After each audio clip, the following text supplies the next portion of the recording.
छात्रों, आज की 9वीं कक्षा की हिंदी तासिका में आप सभी का स्वागत है। आज हम अगला पाठ अतीत के पत्र यह देखने जा रहे हैं। इसमें दो पत्र हैं।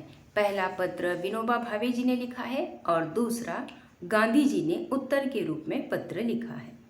अतीत के पत्र इस पाठ के लेखक विनोबा भावे और गांधी जी हैं। जिस तरह से हर पाठ का कोई ना कोई एक लेखक होता है, लेकिन इसमें पत्र है, यानी कि दो पत्र लिखे गए हैं। एक विनोबा भावे जी ने लिखा है और दूसरा गांधी जी ने। तो पहले विनोबा भावे जी का परिचय देखेंगे हम। इनका जन्म 11 सितंबर 1895 में हुआ और इनकी मृत्यु 15 नवंबर 1982 में। विनोबा भावे का पूरा नाम विनायक नरहरि भावे था। इन्होंने स्वतंत्रता संग्राम सेनानी, सामाजिक कार्यकर्ता तथा प्रसिद्ध विचारक, गांधी विचारक के रूप में प्रसिद्धि पाई है। इनकी प्रमुख कृतियाँ गीताई, गीता का मराठी में अनुवाद, गीता पर वार्ता, शिक्षा पर विचार आदि कुछ प्रमुख रचनाएं हैं। गांधी जी को भला कौन नहीं जानता। गांधी जी का जन्म 2 अक्टूबर 1869, मृत्यु 30 जनवरी 1948। गांधी जी का पूरा नाम मोहनदास करमचंद गांधी था। गांधी जी भारतीय स्वतंत्रता आंदोलन के प्रमुख राजनीतिक और आध्यात्मिक नेता थे। प्रमुख कृतियाँ सत्य के साथ मेरे प्रयोग, यह इनकी आत्मकथा, हिंदी स्वराज्य या इंडियन होम रूल। इनके अतिरिक्त लगभग प्रत्येक दिन अनेक व्यक्तियों और समाचार पत्रों के लिए लेखन करते थे। तो शुरुआत करते हैं पाठ की। उससे पहले हम शब्दार्थ देखेंगे और मुहावरे। यहाँ आप देख सकते हैं और समझ सकते हैं। पहला पत्र है विनोबा भावे जी ने अपने बापू जी को लिखा है, यानी कि गांधी जी को। परम पूज्य बापू जी, 1 साल पहले अस्वास्थ्य के कारण आश्रम से बाहर गया था। यह तय हुआ था कि 2-3 मास यानी महीने वाई रहकर आश्रम लौट जाऊंगा, पर 1 साल बीत गया, फिर भी मेरा कोई ठिकाना नहीं। पर मुझे कबूल करना चाहिए कि इस बारे में सारा दोष मेरा ही है। वैसे मामा फड़के को मैंने 1-2 पत्र लिखे थे। आश्रम ने मेरे हृदय में खास स्थान प्राप्त कर लिया है। इतना ही नहीं, अपितु मेरा जन्म ही आश्रम के लिए है, ऐसी मेरी श्रद्धा बन गई है। तो फिर प्रश्न उठता है कि मैं 1 वर्ष बाहर क्यों रहा। गांधी जी को ये अपने मन के विचार बता रहे हैं, जबकि ये आश्रम से बाहर हैं। सिर्फ 2-3 महीने बाहर रहने की इन्होंने सोची थी, लेकिन साल भर हो गया है, पूरा 1 वर्ष बीत गया है, ये भी आश्रम से बाहर है। जब मैं 10 वर्ष का था तभी मैंने ब्रह्मचर्य व्रत का पालन करते हुए देश सेवा करने का व्रत लिया था। उसके बाद मैं हाई स्कूल में दाखिल हुआ। उस समय मुझे भागवत गीता के अध्ययन का शौक लगा, पर मेरे पिताजी ने दूसरी भाषा के तौर पर फ्रेंच लेने की आज्ञा दी। तो भी गीता पर का मेरा प्रेम कम नहीं हुआ था और तभी से मैंने घर पर ही खुद ब खुद संस्कृत का अभ्यास शुरू कर दिया था। मैं आपकी आज्ञा लेकर आश्रम में दाखिल हुआ, पर उसी समय वेदांत का अभ्यास करने का अच्छा मौका हाथ लगा। वाई में नारायण शास्त्री मराठे नामक एक आजन्म ब्रह्मचारी विद्वान विद्यार्थियों को वेदांत तथा दूसरे शास्त्र सिखाने का काम करते हैं। उनके पास उपनिषदों का अध्ययन करने का लोभ मुझे हुआ। इस लोभ के कारण वाई में मैं ज़्यादा समय रह गया। इतने समय में मैंने क्या क्या किया यह लिखता हूँ। जिस लोभ के खातिर मैं इतने दिनों आश्रम से बाहर रहा, मेरा वह लोभ और उसका कार्य नीचे लिखे अनुसार है। स्वास्थ्य सुधार के निमित्त पहले तो मैंने 10-12 मील घूमना शुरू कर दिया। यहाँ पर विनोबा भावे जी बता रहे हैं कि स्वास्थ्य सुधार के लिए उन्होंने क्या क्या प्रयास किए। पहला प्रयास था, मैंने 10-12 मील घूमना शुरू किया। बाद में 6 से 8 सेर अनाज पीसना चालू किया, यानी चक्की पर वो अनाज पीसा करते थे।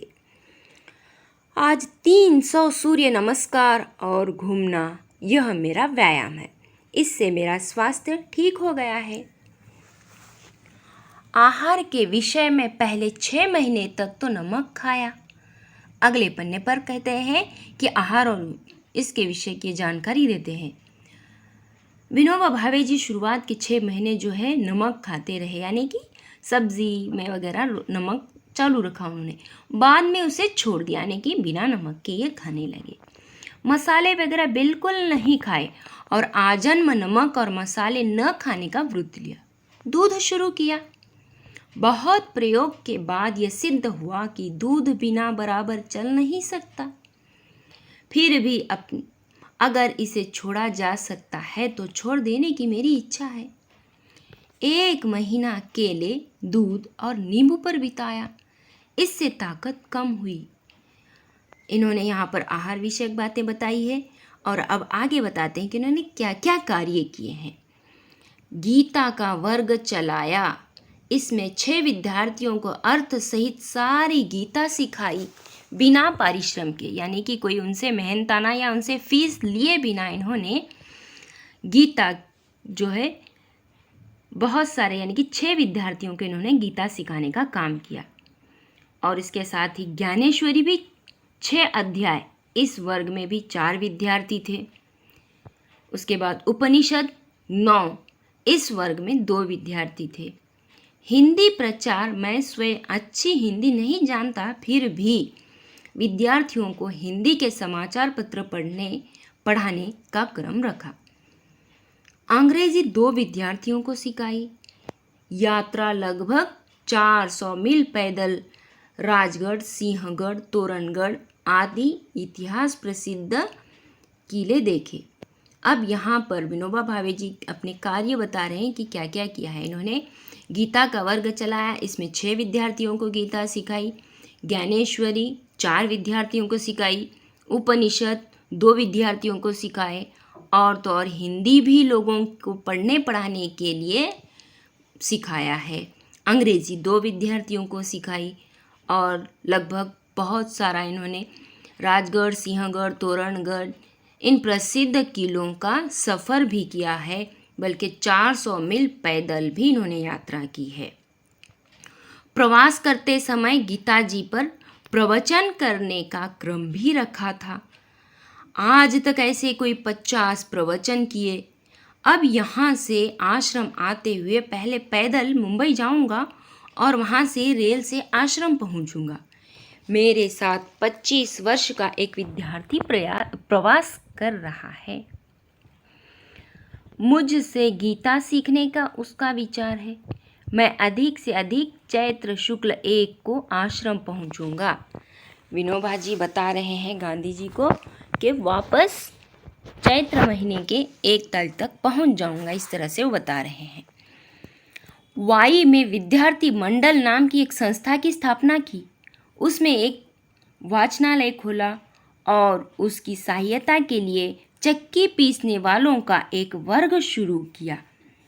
उसमें मैं और दूसरे 15 विद्यार्थी चक्की पीसते, यानी कि हाथ से आटा पीसकर ये लोगों की सहायता करते। और जो मशीन की चक्की पर पिसवाने ले जाते उनका काम हम 1 पैसे में 2 सेर हिसाब से, यानी कि मशीन पर जब आटा पीसने के लिए जाया जाता तो वहाँ पर पैसे ज़्यादा लगते हैं। तो यहाँ पर विनोबा जी ने अपने मित्रों के साथ मिलकर कम पैसों में इन्होंने चक्की पीसने वाला भी काम किया है और वे पैसे वाचनालय को देते। पैसे वालों के लड़के भी इस वर्ग में शामिल हुए थे। यह वर्ग कोई 2 मास यानी कि 2 महीने चला और वाचनालय में 400 पुस्तकें इकट्ठी हो गई। सत्याग्रहाश्रम के तत्वों का प्रचार करने का मैंने काफ़ी प्रयत्न किया। बड़ौदा में 10-15 मित्र हैं। इन सब को लोक सेवा करने की इच्छा है। इस कारण वहाँ 3 वर्ष पहले हमने मातृभाषा के प्रचार के लिए एक संस्था स्थापित की थी। इस संस्था के वार्षिकोत्सव में गया था। अगला पन्ना। उत्सव यानी संस्था के सभासद इकट्ठे होकर क्या काम किया, आगे क्या करना है, इसकी चर्चा करते हैं। उसमें मैंने यानी कि विनोबा जी ने वहाँ हिंदी प्रचार करने का विचार रखा। उनकी श्रद्धा है कि वह संस्था पर काम जरूर करेगी। आपने हिंदी प्रचार का जो प्रयत्न शुरू किया है उसमें बड़ौदा की यह संस्था काम करने को तैयार रहेगी। अंत में सत्याग्रहाश्रम निवासी के तौर पर मेरा आचरण कैसा रहा यह कहना आवश्यक है। अस्वाद व्रत इस विषय पर भोजन संबंधी प्रकरण में ऊपर लिखा जा चुका है। अब यहाँ पर फीका भोजन करने का व्रत जो उन्होंने लिया था, अस्वाद व्रत यानी फीका भोजन करने का व्रत, उसमें उन्होंने क्या क्या किया ये सब उन्होंने बता दिया कि नमक छोड़ दिया, मसाले छोड़ दिए और इस तरह से दूध भी छोड़ने का ख्याल है। ये सब बातें उन्होंने बता दी है। अपरिग्रह लकड़ी की थाली, कटोरी, आश्रम का एक लोटा, धोती, कंबल और पुस्तकें, इतना ही परिग्रह रखा है। यानी कि यहाँ पर विनोबा जी कह रहे हैं जिन चीज़ों को अपनाना है, जिन चीज़ों से दूर रहना है, इसकी बातें इन्होंने यहाँ पर की है। बंडी, कोट, टोपी वगैरह न पहनने का व्रत लिया। इस कारण शरीर पर भी धोती ही ओढ़ लेता हूँ। करघे पर बुना हुआ कपड़ा ही इस्तेमाल करता हूँ। स्वदेशी परदेशी का संबंध मेरे पास है ही नहीं। आपके संबंध मद्रास के व्याख्यान के अनुसार व्यापक अर्थ न किया हो तो ही। सत्य, अहिंसा, ब्रह्मचर्य इन व्रतों का परिपालन अपनी जानकारी में मैंने ठीक ठाक किया है, ऐसा मेरा विश्वास है। अधिक क्या कहूँ, जब भी सपने आते हैं तब मन में एक ही विचार आता है, क्या ईश्वर मुझसे कोई सेवा लेगा? मैं पूर्ण श्रद्धा से इतना कह सकता हूँ कि आश्रम के नियमों के अनुसार एक को छोड़कर मैं अपना आचरण रखता हूँ, यानी मैं आश्रम का ही हूँ। आश्रम ही मेरा साध्य है। जिस एक बात की कमी का मैंने उल्लेख किया है वो है अपना भोजन यानी भाकरी स्वयं बनाना। मैंने इसका भी प्रयास किया पर प्रवास में यह संभव न हो सका। जो सत्याग्रह के लिए यानी आश्रम में रहकर जो कार्य करने चाहिए इन्होंने पूरे कार्य किए हैं। सिर्फ खुद से रोटी बनाकर खाना इन्होंने नहीं सीखा, यानी कि इन्होंने प्रयत्न किया लेकिन यह संभव नहीं हो सका है। सत्याग्रह का यह दूसरा कोई शायद रेल संबंधी सत्याग्रह शुरू करने का सवाल पैदा होता हो तो मैं तुरंत ही पहुंच जाऊंगा। इधर आश्रम में क्या फेरफार हुए हैं तथा कितने विद्यार्थी हैं, राष्ट्रीय शिक्षा की योजना क्या है तथा मुझे अपने आहार में क्या परिवर्तन करना चाहिए, यह जानने की मेरी प्रबल इच्छा है। आप स्वयं मुझे पत्र लिखें, ऐसा विनोबा का आपको पितृतुल्य समझने वाले आपके पुत्र का आग्रह है। मैं 2-4 दिन में ही यह गांव छोड़ दूंगा। विनोबा के प्रणाम। इस तरह से यह एक पत्र विनोबा जी ने जो लिखा था ये समाप्त हुआ है।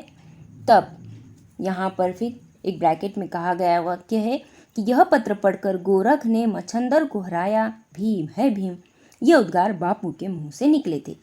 सुबह उनको इस प्रकार उत्तर दिया। अब अगला पत्र जो है अगले पन्ने पर गांधी जी ने विनोबा जी को उत्तर के रूप में लिखा है। तुम्हारे लिए कौन सा विशेष काम मैं लाऊं यह मुझे नहीं सूझता। तुम्हारा प्रेम और तुम्हारा चरित्र मुझे मोह में डुबो देता है। तुम्हारी परीक्षा करने में मैं असमर्थ हूँ। तुमने जो अपनी परीक्षा की है उसे मैं स्वीकार करता हूँ।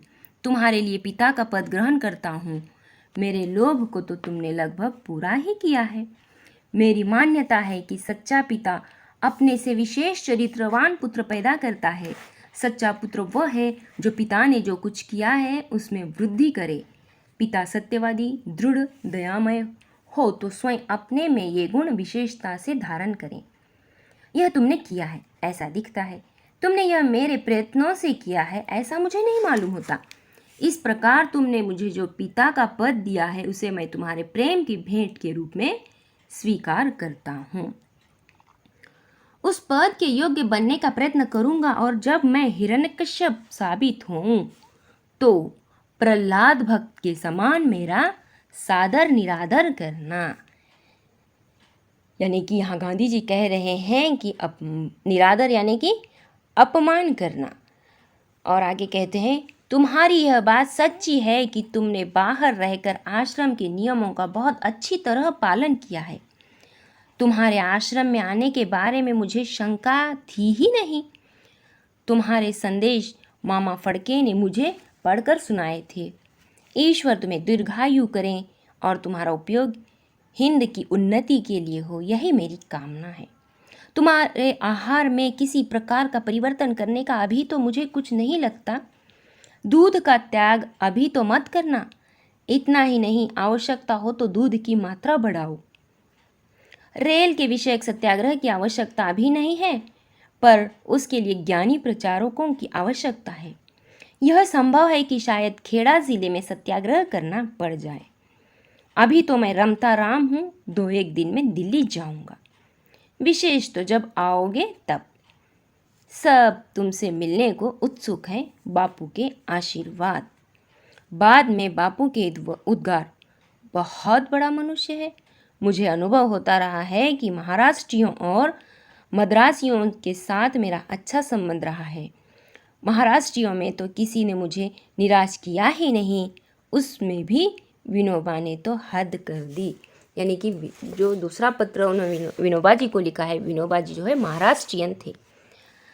अब इस पाठ का थोड़ा सा सारांश मैं बता देती हूँ, यानी कि 2 शब्दों में मैं आपको पूरा एक बार सार समझा देती हूँ। प्रस्तुत पाठ में भारत की 2 महान विभूतियों के पत्र हैं। पहला पत्र विनोबा जी और दूसरा पत्र महात्मा जी का लिखा हुआ है। विनोबा जी महात्मा जी को पिता समान मानते थे।